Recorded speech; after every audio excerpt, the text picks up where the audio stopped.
Hay que darle gracias a Dios y hay que protegerse, guardarse, ser sabio y bueno, para poder seguir adelante en todo lo que Dios tiene preparado para nuestro diezmar y ofrendar delante de Dios. Quiero leerte lo que es el Salmo 37.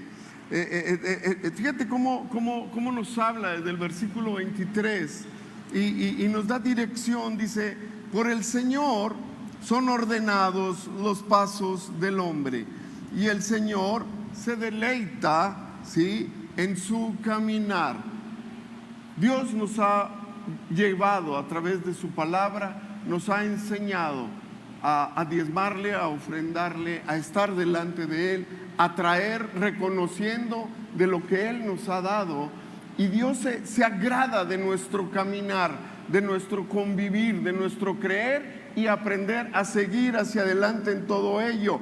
Dice: porque cuando el hombre cayere, no quedará postrado, porque el Señor lo sostiene de su mano. Gracias, Señor, por sostenernos, por estar tú siempre con cada uno por encima de todas las cosas, Señor, porque hemos visto, sí, a través de todo el tiempo, como jamás el justo es desamparado, ni su descendencia mendiga pan. Gracias, poderoso Señor. Hoy venimos delante de ti a honrarte, glorificarte, a traer de lo que tú nos das. Bendito seas, Señor. Gracias, poderoso Jesús. Amén, amén. Pueden pasar, hijos, gracias. A través de estas semanas, Dios nos ha estado guiando a través de su Espíritu y de su palabra, de lo importante que es el aprender a vivir en la unidad del Espíritu. No solamente saber o considerar que existe, sino el aprender a involucrarnos cada vez más, para poder aprender a vivir cada vez más en la unidad del Espíritu Santo. Y esto es algo que Dios ha otorgado a través de su gracia y misericordia. Primeramente, para habitar delante de Él, es a través del Espíritu. Por eso Él nos dio Espíritu, y el Espíritu Santo está para que aprendamos a habitar con Él y aprendamos a ver la vida como Dios la ve. Y también para que aprendamos a habitar delante de nosotros y aprendamos a ver la vida como Dios ve nuestra vida. Es a través, porque solo el Espíritu es lo que conoce lo profundo de Dios, lo dice 1 Corintios, y también lo profundo del hombre. Entonces no hay nada que se le niegue, pero lo ve a través de la verdad, del propósito y del plan de salvación de Dios para cada uno de nosotros. Por eso es tan importante el atender a este llamado de una manera personal y poder caminar, desarrollarnos cada vez más, conociendo en ello, involucrándonos en ello, para llegar a todo aquello. En Efesios capítulo 4, el versículo 3 dice: procuren mantener la unidad que proviene del Espíritu Santo, ¿verdad? Vinculados, conectados por medio de la paz de Dios que une a todos. Fíjate, espiritualmente la unidad del Espíritu, y recargarnos, apoyarnos, aprender a vivir en la paz de Dios que nos une conforme la voluntad de Dios para cada uno. Y esto es algo que tenemos que aprender a desarrollarnos cada vez más y de mejor manera, para que podamos caminar con una mayor seguridad y con una mayor fuerza y capacidad, de la manera correcta, y no nos estemos desgastando, que no estemos ahí terminando frustrados, enojados, cansados, limitados, sino para poder ir de gloria en gloria, como dice la palabra, y que podamos seguir hacia adelante. En el Salmo 32, versículos del 8 al 11, Dios nos da la instrucción y nos dice: te haré entender y te enseñaré el camino en que debes de andar. Sobre de ti fijaré mis ojos. Fíjate, ahora te lo pongo específicamente de lo que Dios nos está hablando. Todo esto que nos va a hacer entender y comprender, y va a fijar sus ojos sobre cada uno, es para enseñarnos a vivir en esa unidad del Espíritu, en el vínculo de la paz de Dios. que es fuerte, firme, perfecta, invencible, y nos va a llevar a vivir de una mejor manera. Entonces Dios está plenamente involucrado en esto para contigo y conmigo. No cambia de renglón, no dice, bueno, pues ni modo, ya, este no, o este. No, Dios y el Espíritu Santo a través de la palabra va a seguir insistiendo en la vida de cada uno, como lo ha hecho en las otras generaciones, lo seguirá haciendo en la nuestra y en todas las que viene hasta la última, porque Dios es el mismo y la salvación y todo está para que aprendamos a vivir cada vez más y de mejor manera. Y entonces nos dice el versículo 9, no seas como el caballo o como el mulo sin entendimiento, que han de ser sujetados con cabresto y con freno, porque si no, no se acercan a ti. Entonces Dios sabe con quién está tratando, Dios sabe perfectamente, pero sí nos redarguye y nos dice, fíjate la actitud con la que me estás conmigo. ¿Cómo es tu actitud? Que no sea una actitud reacia, una actitud que no quiera caminar, que no quiera creer, que se quiera quedar en donde no se debe de quedar. Tú y yo podemos tener un criterio y decir, pues es que yo así me siento bien, yo pienso que estoy bien, pero eso es lo que tú piensas y lo que tú ves en tu limitación humana. El de la obra es Dios. Y el que la ha empezado contigo es Dios y conmigo, con todos los demás, pero Él quiere que tú y yo nos atrevamos a ver la vida, te lo he dicho, como Él la ve. Y es a través de ese Espíritu Santo y de esa paz que tenemos en Dios para poder llegar y poder afirmarnos cada vez más conociendo toda la realidad verdadera y eterna que nos respalda. Hay una realidad verdadera y eterna, victoriosa y vencedora que nos respalda a ti y a mí todo el tiempo, y por eso Dios nos impulsa, ¿sí? Muchos son, nos dice el Señor, versículo 10, muchos dolores habrá para los impíos, o sea, para aquellos que se niegan, que no quieren caminar, mas al que espera en el Señor, a Él le rodea la misericordia. Gracias, gracias. ¿Te fijas? ¿Te fijas cómo Dios no nos condena?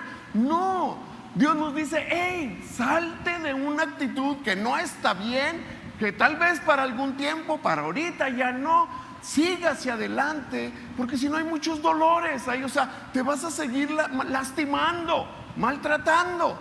No hay necesidad, sino hay que esperar en Él, confiar en Él.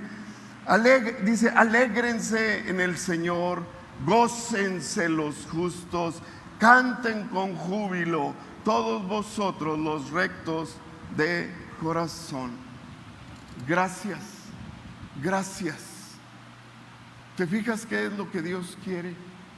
Que tú y yo podamos caminar con una mayor libertad en medio de este tiempo donde sí hay tinieblas, hay cosas que están mal, pero en Él tú y yo podemos zafarnos de todo eso y ir por encima, no por debajo, gozándonos, alegrándonos, fortaleciéndonos, disfrutando en Él, dándole la gloria y la honra que Él merece.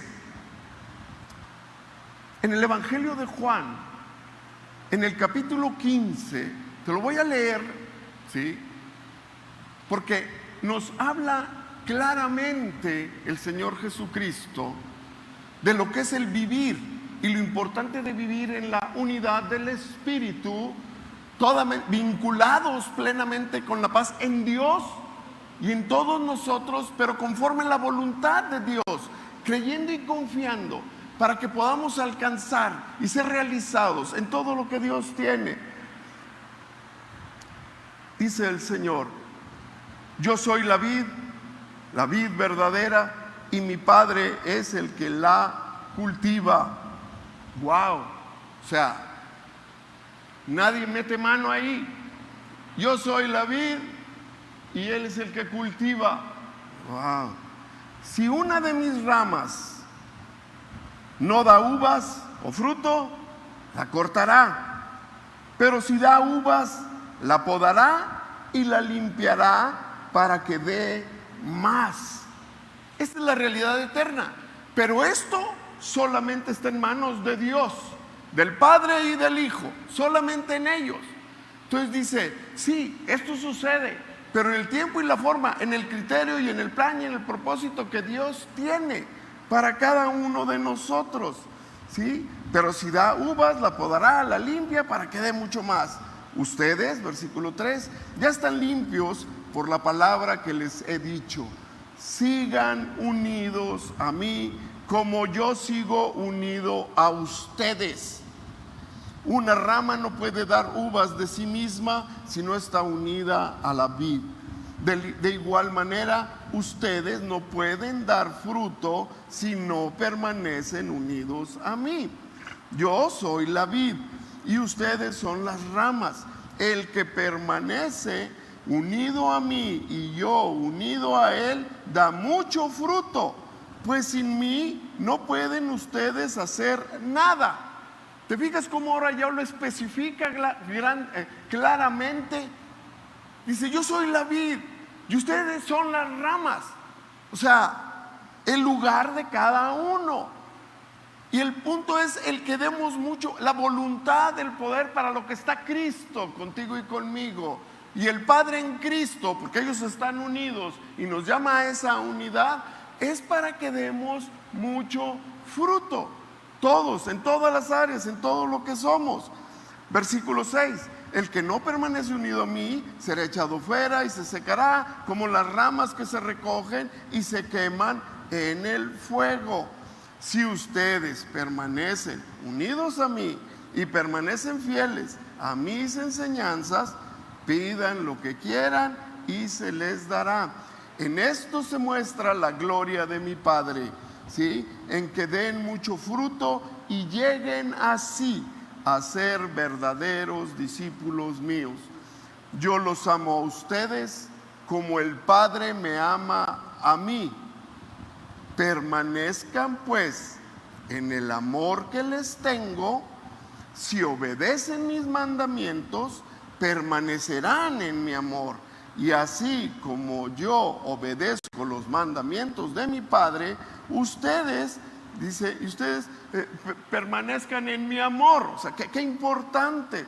Les hablo así, versículo 11, para que se alegren conmigo y su alegría sea completa.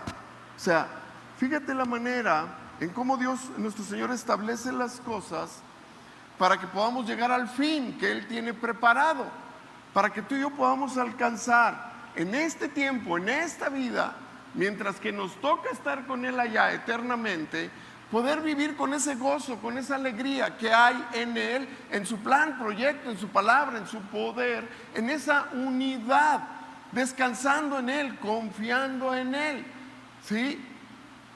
El mundo y la vida, por naturaleza, nosotros nos apoyamos mucho en nosotros mismos, en nuestros pensamientos, sentimientos y emociones. Y pensamos que es una verdad eterna, una verdad completa, cuando nunca, jamás, en nosotros nunca hay eso, solamente en Dios, en el Padre, Hijo y en el Espíritu Santo. Y por eso Él nos quiere enseñar a vivir. Entonces dice, permanezcan en mí, como yo en usted. O sea, fíjate el nivel que puso. No dijo como ustedes quieran o cuando ustedes quieran. No. Permanezcan en mí como yo en ustedes. Así como yo estoy en el Padre y el Padre está en mí. O sea, unidad en el Espíritu. Entonces, tenemos ese nivel, estamos llamados a ese nivel.